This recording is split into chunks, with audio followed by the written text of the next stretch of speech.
পাহাড়ের সঙ্গে প্রথম পরিচয় আজও মনে আছে ঠিক সেদিনের মতোই।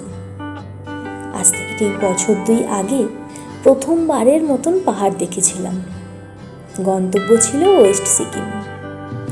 সত্যি বলতে তখন তো ইউটিউব ভিডিও বানানোর কথা মাথায় ছিল না, তাই খুব বেশি ফুটেজও তোলা হয়নি, কিন্তু কিছু ছোট ছোট ক্লিপ আর অনেকগুলো সুন্দর স্মৃতি আজও রয়ে গেছে। শহরের ব্যস্ততা পেরিয়ে যখন পাহাড়ি রাস্তা ধরে এগোচ্ছিলাম, তখন জানলার বাইরে বদলে যাচ্ছিল দৃশ্য। সমতল রাস্তার জায়গায় ছিল পাহাড়, মেঘ আর সবুজের সমারোহ।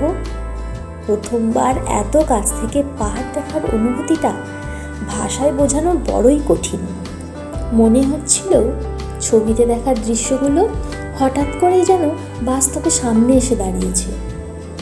পেলিংয়ের শান্ত পরিবেশ, দূরে পাহাড়ের সারি, রাবাংলার নিস্তব্ধ সৌন্দর্য আর নামচির স্নিগ্ধতা সব কিছুই যেন অন্যরকম ছিল। কোনো তাড়া ছিল না, কোনো চিন্তা ছিল না, শুধু ছিল নতুন একটা জায়গাকে নিজের মতন করে অনুভব করার আনন্দ।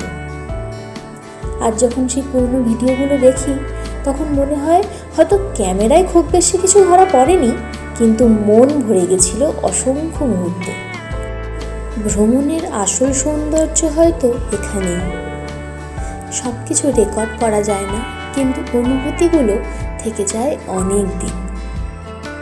পেলিং আমার কাছে শুধু একটা ট্রিপ নয়, এটা আমার প্রথম পাহাড় দেখার গল্প।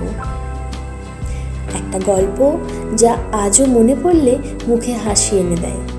আর সেই স্মৃতিগুলোর কিছু অংশ আজ তোমাদের সঙ্গে ভাগ করে নিলাম।